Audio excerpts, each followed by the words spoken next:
Vernon and I share an interesting interlocking story. In 2006, I came to VCU as an undergraduate student. And, I actually was familiarized with Pace Center because I was a part of the Black Awakening Choir. But I had left sometime before, a couple years before, and went back to finish my education at Old Dominion University. I was praying in October of 2010 for a young face to come and be a part of this ministry that would be a key, a draw to this generation. So then upon coming back to Richmond to be a seminary student at Virginia Union Samuel DeWitt Proctor School of Theology, I needed a field placement. I needed a place that I could be a part of ministry, to learn, to watch. And I remember this place called Pace Center that was on campus when I was younger.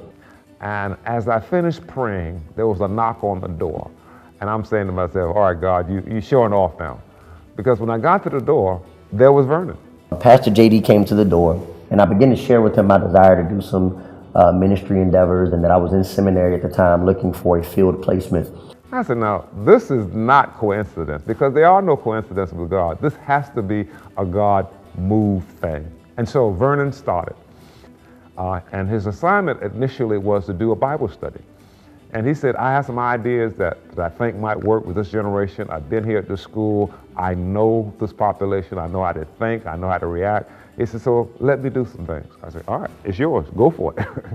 And he has amazed me. And I think he surpassed his own expectations, because I believe the first Bible study on a Monday night at 7 p.m., we had about 12 or so people. The next week it multiplied. We had 20 and 30. And now sometimes we have over 100 young adults in Bible study on Monday night.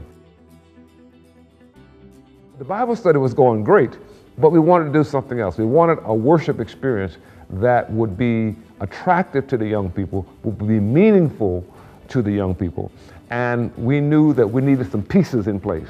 Well, Vernon knew some musicians, some singers. I knew a musician and a couple of singers, and we put it all together. And we launched what was called Flight 222, based on 2 Timothy, the 2nd chapter and the 2nd verse. So now this ministry is primarily a ministry of young adults, for young adults, by young adults, and it's awesome. We have had over 240 people in worship on a Sunday afternoon. That's amazing. I remember when it was impossible, it seemed like it was impossible to get 20 here consistently. And now we have over 200 on a regular basis. I just think that's a move of God. God is using this young man. You know, Paul says that I plant and Apollos waters, but God gives the increase. And so that's how I see this. I planted this thing, but Vernon has watered it, and God has given us the increase. And I just think it's wonderful. I mean, that's my story, and I'm sticking to it.